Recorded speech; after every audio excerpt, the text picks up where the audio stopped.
You know, I'm the first one to admit that I always think that Xbox has lesser graphics than when it comes to PlayStation.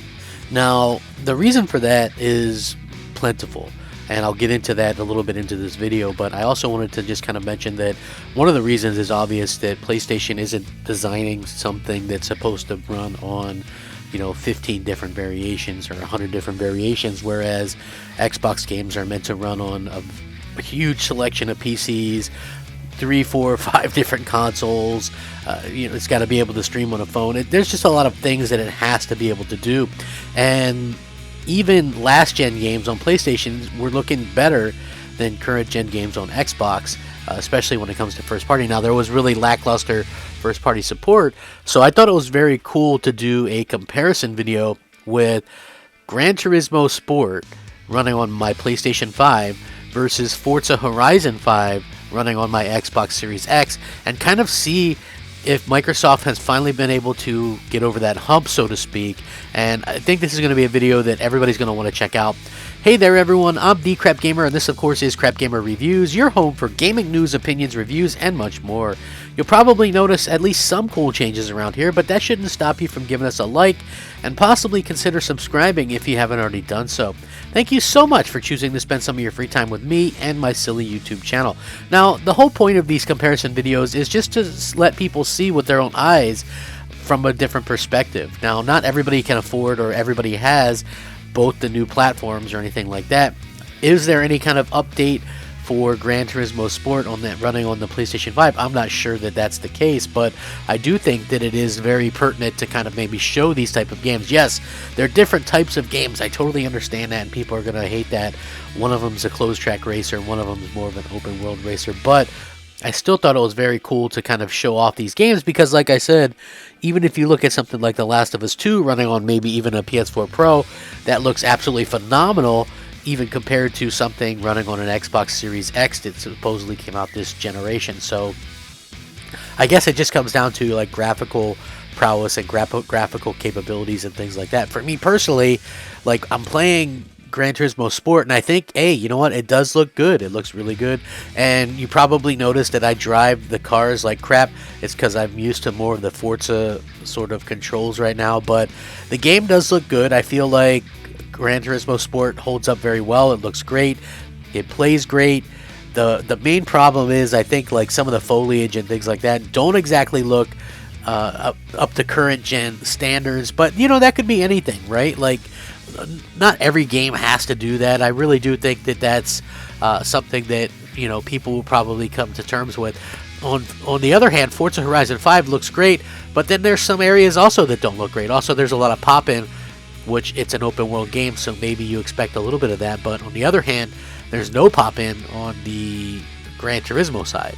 I have to say, both games look incredibly good, and if you haven't played the Forza Horizon 5 yet, honestly, it's just really kind of nails down everything that you're supposed to be able to do in a racing game.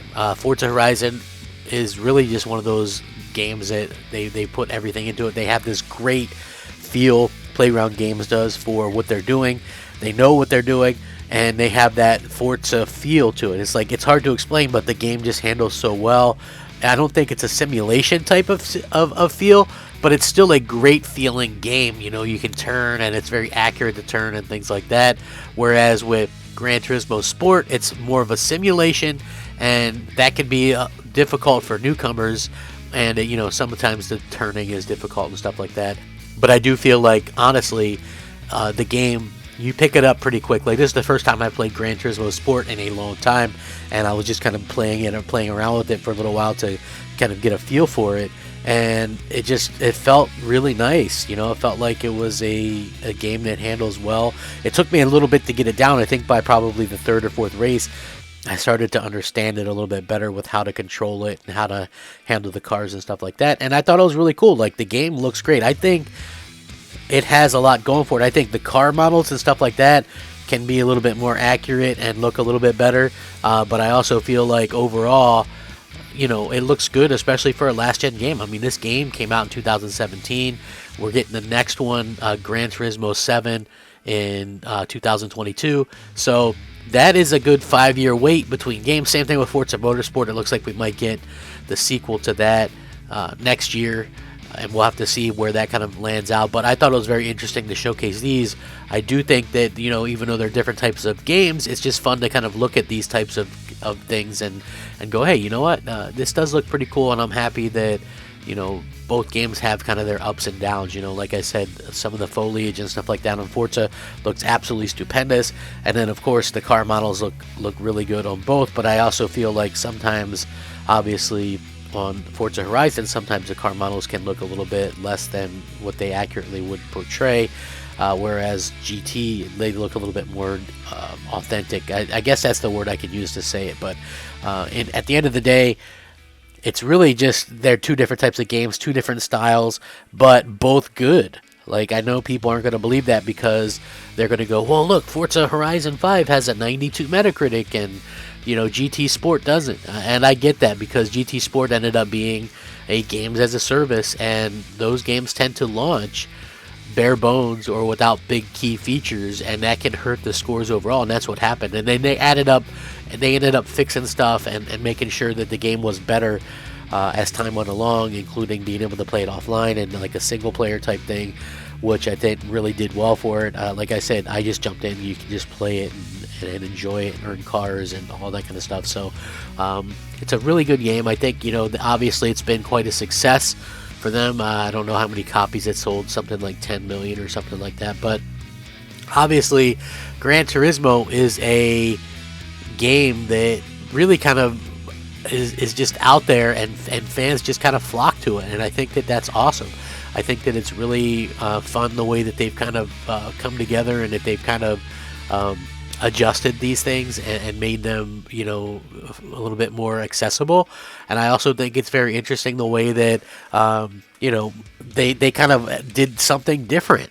You know, they took a chance with GT Sport. It's not the traditional Gran Turismo game, and I feel like they don't get enough credit for actually going out there and kind of changing things around and putting out something that's a little bit different that really is still very much fun. But you know what, I think that it's still great to see how people react to these different types of games. You know, I know people think that I'm only into console wars and stuff. You know what, listen, I honestly don't have any idea what people want anymore from me. They don't want me to do positive Xbox news. They don't want me to do positive PlayStation news. They don't want me to do anything. You know, it's like, it's ridiculous. Even if it has nothing to do with fanboyism or console wars, people still seem to hate on it and hate on me. So at this point, I'm just kind of perplexed by it, and continue to do videos and topics that I feel like are pertinent and that are fun to do, you know. And I actually enjoy going and capturing the footage of videos and things like that. So hopefully you guys do enjoy it, and if you do enjoy stuff like this, leave us a like, maybe consider subscribing.